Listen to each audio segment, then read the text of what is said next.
জাতি, আসো আল কোরআনের কাছে, আমরা তোমাদেরকে মুক্তির বার্তা শোনাই, আমরা তোমাদেরকে সান্ত্বনার বাণী শোনাবো। হ্যালো বন্ধুরা, আসসালামু আলাইকুম। আশা করি আপনারা সবাই ভালো আছেন।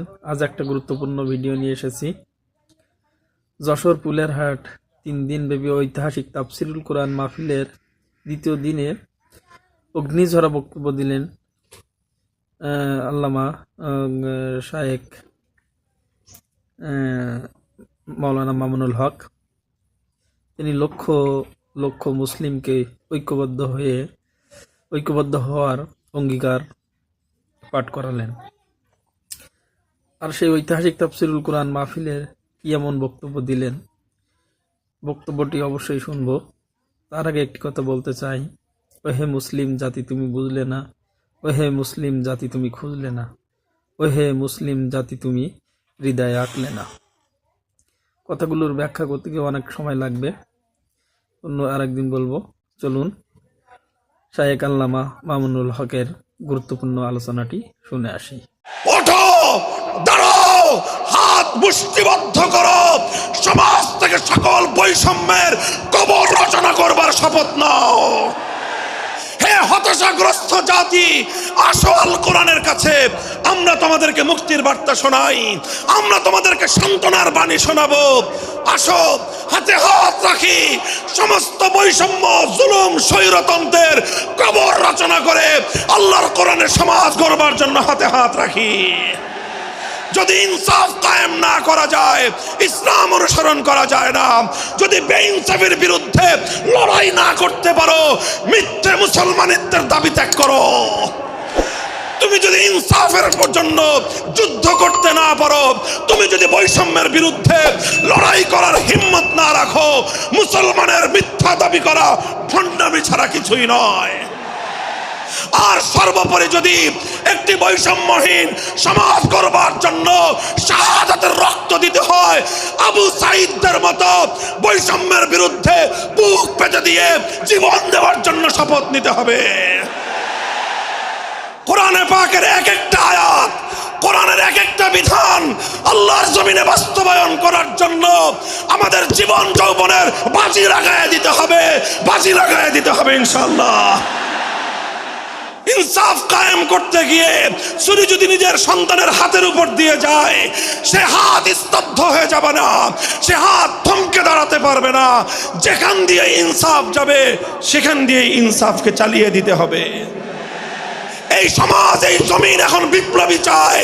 সে বিপ্লব আব্রাহাম লিঙ্কনের আদর্শের বিপ্লব নয়, সে বিপ্লব কার্ল মার্কস, মাও সেতুং আর লেনিনদের বিপ্লব নয়। বাংলার মাটি আরেকটা বিপ্লব দেখতে চায়, সে বিপ্লব হবে আল কোরআনের বিপ্লব, সে বিপ্লব হবে ইসলামী সমাজ গঠনের বিপ্লব। সেই বিপ্লবের জন্য 2000 যুবক নয়, যদি 2 লক্ষ যুবকের তাজা বুকের শাহাদাতের রক্তের প্রয়োজন হয়, সে রক্ত দেওয়ার জন্য শহীদ ঈদগাহে কারা কারা জমায়েত হবে। হ্যাঁ, এটা শুধু কথার কথা না, শপথ। এটা কথার কথা না, শপথ। এটা অঙ্গীকার। কার সাথে?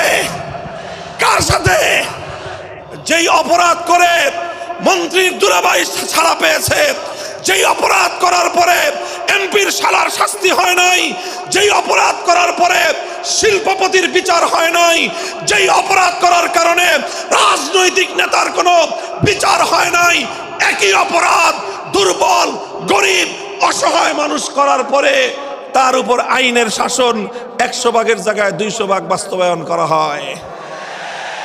আল্লাহ নবী বলেছেন, পৃথিবীতে ইসলাম এসেছে শুধুমাত্র ইবাদত, নামাজ, রোজার, হজ, যাকাতের বিধান বাস্তবায়নের জন্য নয়। ইসলাম দুনিয়াতে আগমন করেছে, তার আগমনের অন্যতম উদ্দেশ্য হলো সমস্ত বৈষম্য দূর করে, জুলুম আর বেইনসাফি দূর করে বিশ্ব সভ্যতায় ন্যায় এবং ইনসাফ কায়েম করা।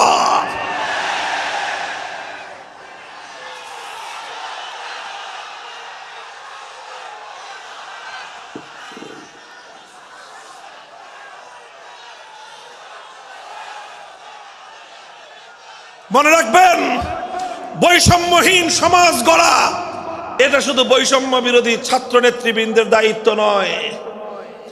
বৈষম্যহীন সমাজ গড়া এটা শুধুমাত্র বৈষম্য বিরোধী ছাত্র নেতৃবৃন্দের দায়িত্ব নয়। বৈষম্যহীন সমাজ গড়া সর্বপ্রথম আল কোরআনের সৈনিকদের দায়িত্ব। বৈষম্যহীন সমাজ গড়া সর্বপ্রথম আল্লাহর নবীর সত্যিকার উম্মতদের দায়িত্ব। ওঠো, দাঁড়াও, হাত মুষ্টিবদ্ধ করো, সমাজ থেকে সকল বৈষম্যের কবর রচনা করবার শপথ নাও।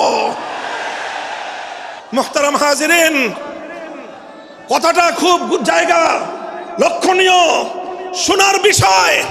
যারা একটা বৈষম্যহীন সমাজ দেখতে চাও, যারা জুলুম এবং অত্যাচারে অতিষ্ঠ হয়ে গিয়েছ, যাদের জীবনকে এই ধরনের অন্যায়, অবিচার, জুলুম, শোষণ, স্বৈরতন্ত্র যাদের অন্তর হৃদয়কে জ্বালিয়ে পুড়িয়ে ছারখার করে দিয়েছে, হে হতাশাগ্রস্ত জাতি, আসো আল কোরআনের কাছে। আমরা তোমাদেরকে মুক্তির বার্তা শোনাই, আমরা তোমাদেরকে সান্ত্বনার বাণী শোনাবো।